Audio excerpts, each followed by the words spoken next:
Abstain file প্রকাশ হওয়ার পরে বিভিন্ন কেলেঙ্কারির খবরে যুক্তরাজ্যের প্রধানমন্ত্রী কিয়ার স্টারমার রাজনৈতিক চাপে পড়েছেন। ওয়াশিংটনে যুক্তরাজ্যের রাষ্ট্রদূত হিসেবে পিটার ম্যান্ডেলসনকে নিয়োগ দিয়ে চরম বিতর্কিত হচ্ছেন স্টারমার। নিউ ইয়র্কের কারাগারে ২০১৯ সালে মারা যাওয়া কুখ্যাত যৌন অপরাধী জেফ্রি অ্যাবস্টেইনের সঙ্গে ম্যান্ডেলসনের সম্পর্ক নিয়ে প্রশ্ন উঠতেই লেবার পার্টিতে অস্বস্তি তৈরি হয়। এ প্রেক্ষাপটে ম্যান্ডেলসন পদত্যাগ করেছেন।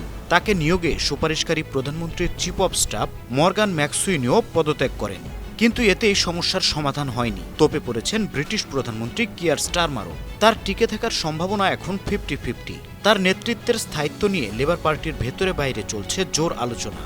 সম্ভাব্য উত্তরসূরি হিসেবে দলের জ্যেষ্ঠ নেতাদের কয়েকটি নাম ঘুরপাক খাচ্ছে। এর মধ্যে আলোচনার কেন্দ্রে আছেন স্বরাষ্ট্রমন্ত্রী Shabana Mahmud. In any case, whether the one she raises or another, it is always for the police and the Crown Prosecution Service to make decisions. ৪৫ বছর বয়সী এ রাজনীতিবিদ ২০১০ সালে প্রথম এমপি নির্বাচিত হন। রুশনারা আলী ও ইয়াসমিন কোরেশির সঙ্গে তিনি যুক্তরাজ্যের প্রথম দিককার মুসলিম নারী এমপিদের একজন। পাকিস্তানি বংশোদ্ভূত শাবানার জন্ম বার্মিংহামে।